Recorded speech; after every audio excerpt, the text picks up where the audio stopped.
Okay, interesting. Now, what's the next segue? I don't know. I'm going to our discussions. Do we? Yeah. Speaking of, there's a particular show that he's been on repeatedly, and a person he's vouched for. He's close friends with him, but I've had more building skepticism about him. But the question is there consequence for what appears to be Joe Rogan's lying about Spotify censorship? I will go with misleading or creative framing. The theory here, or this is the controversy. I didn't understand why people were pooping on Joe Rogan. I mean, people poop on him regularly, but they have a specific issue with him now. Tim Pool did a piece on this. So Joe Rogan was bought over from YouTube to Spotify. When he came over to Spotify, he brought his portfolio with him. And from what I understand, the warranties and representation, as we say in French, de part et d'autre, on both sides, was that there was no censorship. He could bring over his entire portfolio and he can freely express himself on Spotify. It turned out, I don't know if it was known or it became disclosed or they removed, but apparently some of his portfolio from YouTube was either not brought over to Spotify or removed from Spotify after having been brought over. I think from what I understand, the explanation at the time was that he left it on YouTube because they were his favorite episodes and didn't want to bring them over to Spotify. And from what I understand now, the overall recognition is that Spotify said, we don't want these episodes on Spotify. And so effectively, he was being censored, although not stating it. Effectively, Spotify was limiting his content, even though they weren't stating it. And people feel that Joe is a traitor to free speech, and they believe that Spotify lied, and maybe both lied. Did I miss something? Yeah, that's right. So the key was Joe's brand. He got $100 million to go over and be exclusive to Spotify, and his brand was considered worth $5 to $10 billion to Spotify in stock market value. And the first concern, as soon as the deal was announced, was, is he going to be uncensored, Joe Rogan? Because his brand, his value as a unique podcaster, I mean, very few people listen to Rogan to actually listen to Rogan. They listen to the people Rogan is interviewing. And, he's got a UFC expertise. There they might listen to him. He's a comedian. He has entertainers.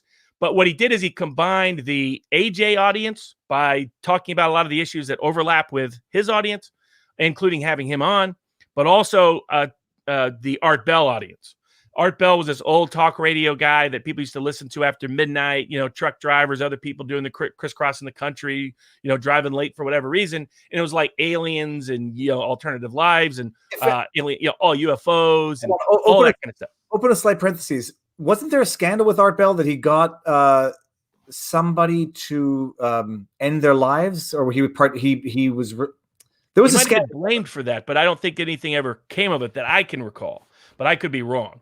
Okay. It was my nephew and other people that listened to him. I didn't listen to him much, but it was genius of Rogan. What he did is Rogan's brand was, I'm going to give you uncensored access to the secret scholars and experts that the institutional press doesn't give you access to. And because without that, Rogan's just a pedestrian podcaster. He's one of 1,000 people. What gave him that edge was the Art Bell AJ combined access to their audiences by talking about these issues. And for that, it was seen in the marketplace from day one. The only value to his brand long-term is if he is the uncensored Joe Rogan. So right away, there was concern when the deal was announced. And he put out, oh no, in fact, part of the reason he was doing this was because he was contractually protected from any kind of censorship at all. Then in September, all of a sudden they upload everything to Spotify and people are like, there's some stuff missing here. And the second excuse is the one you referenced. His first excuse was technical glitches, and he even criticized conspiracy theorists for saying otherwise. And he's been maintaining this ruse now for months. To give people an idea, before he clarified, when it came out in September that this was going to be censored Rogan, before he corrected it by saying, oh, no, it's totally just technical, don't worry. Spotify took a nearly $5 billion hit in the stock market. That's the value, the market value to the investors of whether Joe Rogan is censored or uncensored. But when he came out and said, don't worry, there's no censorship, that was worth $5 billion. If that isn't fraud on the market, I don't know what is. And now Joe last week just sort of dropped it in, dropped it in, in between. Oh, how he's not really censored. Oh, well, there was some stuff they didn't want me to put up. And the way he did it, people should listen to that. This is the sign of a dishonest individual. Joe loves to attack other people for grifters. It may turn out Joe Rogan is the biggest grifter in the bunch. Who sent me the link? I saw the link, him talking about it. It was on Sargon of Akkad, so it was on Lotus Eaters Daily. I never fully appreciated it this way, and it's an amazing. Either people are going to love lawyers or hate lawyers, but the idea that Joe says, Siri says, not Siri. What am I talking about? Spotify says we're buying Joe, and the brand is uncensored. If they say we're going to buy over Joe, but he can't talk about 3 things, which he's been pretty vocal about on YouTube. Well, how many people are going to go move over to Spotify to follow their I don't want to say their hero, but to follow their brand that they subscribe to, Joe Rogan, if it's going to be Joe Rogan muzzled on Spotify, and the answer will have a market value, will be much less. And so they all hide it. He moves over, he gets his 100 million, which if he says to Spotify, I have to tell them that I'm going to be censored, maybe it's only going to be worth 20 million.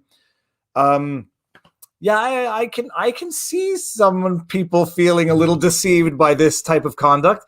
And I can see where the lack of transparency is determinate and almost, dare I say, sanctionable. Who's going to have an interest? I mean, let's just take it one step further. Someone wants to sue. Who has a legal interest to sue?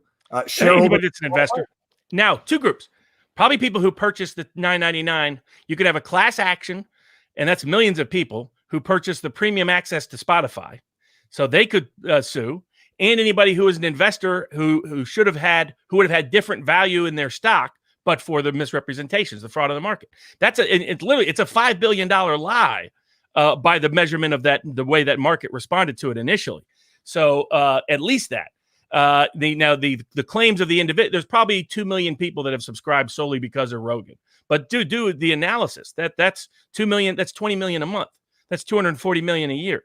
I mean, these are not small claims that are potentially applicable. This was one of the biggest lies that impacted the market. But compare it, we'll only briefly talk about it, but compare it to John McAfee being criminally prosecuted for promoting various alternative cryptocurrencies.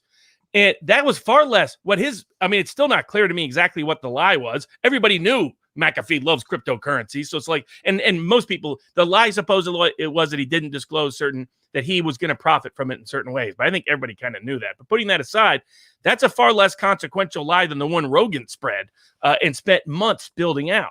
And so people who've been listening to Rogan have also noticed a change since he's been on Spotify. There's a whole range of political topics he doesn't talk about anymore. It's very interesting because you had actually sort of mentioned it. And now I just totally lost the train of thought. Oh, the people he has on.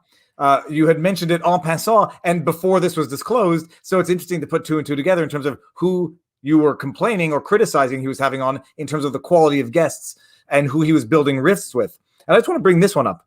MW, whatever, your name.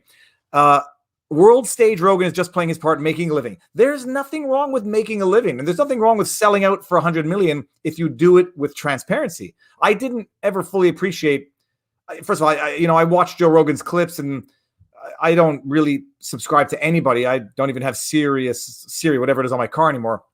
But there's nothing wrong with making a living. There's nothing wrong with, selling out if you're transparent about it. Like what would have been the harm to say, I'm going to come over, but there's certain things I can't talk about. There's certain things I'm not bringing over.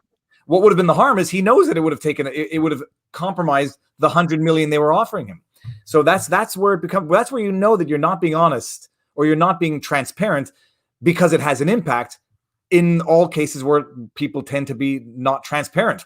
Cuomo not releasing the numbers because he knows it's going to be used against him. Rogan potentially not disclosing the full terms of the conditions under which he's being bought out for 100 million because it would impact it. Okay. And you can know we're being transparent because the possibility of an invite from Joe Rogan just went bye-bye. or who knows? Maybe he'll invite one of us on to fight with us to show us how he was totally transparent. I have no. This is something. I have no aspirations of kissing butt to be anywhere or burning bridges to avoid anything. It's and my transparency. You can support us on Viva Barnes Locals. I get AdSense revenue here, and I have 300 and some odd bucks a month on Patreon, which. At one point, I'm going to shut down Patreon and Subscribe Star because it's just an added 3 clicks in a day that I don't particularly like. and you can follow us elsewhere. But no, it's just a question of transparency and just a question of being honest and disclosing what you're doing. It's and not especially when that's part of his brand. It's not like if Trump exaggerates something, that's part of Trump's brand. He exaggerates. Mhm. But Rogan's whole thing was, I'm honest, I'm open, I'm transparent, I'm uncensored. It turns out he was lying about all of it. So it's also amazing, is I just think, how much of a hit would he have taken, even if he had to accept 40 million as opposed to 100 million? My guess is it would have been a $10 million deal. He had 90 million reasons to lie. You know what? And I maybe I'm naive in thinking that would have been enough to maintain your dignity. I don't know what good $90 million does when you can arguably risk losing everything that is intangibly valuable about you. 90 million. I mean, I guess it's FU money, but I don't even know that he needed FU money. Well, I mean, while promoting shallow lefties like Kyle Kalinske and Crystal Ball, and purporting to be kind of a progressive, I wonder if he understands what their tax policy proposals are. So, well, that was someone else said he moved from California to Texas, and someone said, "Do you really want the?" Who was it that said that? I think it was on Lotus Eaters. It says, "Do you really want the Joe Rogan type who helped arguably create certain policy, now moving into the great state of Texas to bring that over there to do the same damage it did in California?"